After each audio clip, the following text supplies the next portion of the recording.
when I look at my story, the steps that I took, I don't necessarily know, and maybe you can tell me because you teach this stuff, right? What do you think that these steps necessarily have to happen in a specific order, or do you think that they happen? They have to happen, but um, like they can happen at different times, right? The therapy is the first and foremost. The people, the surrounding, the support system, all of that. I agree. Well, I think the first step is that They're decision, crossing the line. crossing Yes. the line. Enough's You enough, have right? to be sick and tired of being sick and Yeah, tired. because That's somebody the could put, first. yeah, they could put you in a, a rehab. Okay, they could go You put you in see? a rehab, but if you don't want to make the decision, as soon as you get out, you are back to it, right? It wasn't your Yep, I'm decision in the guilty first of place. that. But if you made the decision to put yourself in the rehab, then you're a lot more likely to overcome. So again, decision, Yep. surrounding, support, people. Then Therapy. you said accountability. I heard you say accountability. Yes. And accountability is having to look at your situation and not play this victim role. Because there has to be something that gives. Otherwise, because there is, and I know I'm going to get criticized for this, but one of the things I share, especially when I talk about toxic femininity, women know what what they want when they go out the door. When they're dressed up, when I was dressing up in very scantily clothes, I knew what I wanted. I wanted all eyes on me. I wanted men to size me up because it gave me power. That's what I thought. And then I also want to utilize that power to manipulate. So I had to start writing all of my accountabilities, And that's all so of my important. wrongdoing. Yes. 100%. I agree with that. Accountability is like a superpower too. When you finally get a hold of it.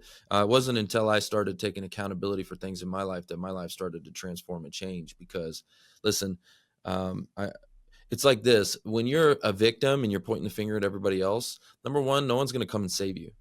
Okay, nobody's swooping in there to come save you, right? It's up to you to save yourself. And the only way that you're going to do that is take accountability. Like, what am I doing wrong? I'm the only one common theme in all of these negative situations, right? And yes, there are things that happen. You were a victim. Like, Chung, you were a victim. I was a victim. We had things that happened to us, but how do you react to that? What do you do with that?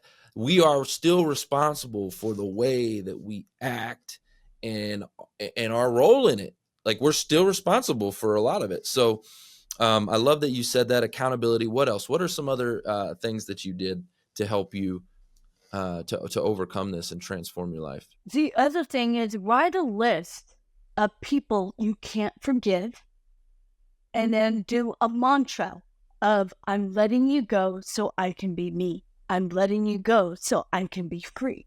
There are some people who have a hard time with the word forgive. And so I call it letting go mantra. And I'll email it to you, the letting go mantra. I had a therapist that told me, I want you to write a list of all the people you refuse to forgive. And I said, trafficker, my mom, and I wrote a long list. And then he told me to go get one of those folder can, not the plastic ones, but the canned coffee things, and start a fire. And for the person's name that I wrote, I'm going to tear little pieces as I do the mantra. And you keep doing the mantra until when you see their name, it doesn't trigger anymore. Or the trigger does not control you. That's the other thing. That's good. Forgiveness. Oh, grace and Mm-hmm. forgiveness. Like, I think it's so powerful, that word grace. Like, Mm-hmm. none of us deserve it, right? Exactly. But oh my Exactly. God, oh my God. And so yes, forgiveness. And wow, okay. So what else? The other thing is the constant reminder anytime you feel fed up, anytime you feel the pull of going back to the old life, remind yourself why you drew the line. One of the things, there are times I still think about, oh, I remember when I went to this nightclub and how I walked in and I was the girl.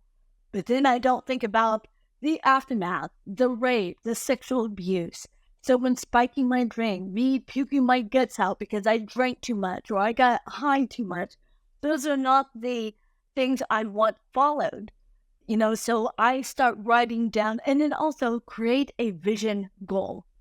Create a vision board and make 3 different vision boards. Create a vision board for short term, create a vision board for midterm, and create a vision board for long term. Do you want to grow wealth? Do you want this? Do you want that? And one of the things that I tell survivors, why do we always fall into this trap that just because you're a survivor, you need to do nonprofit?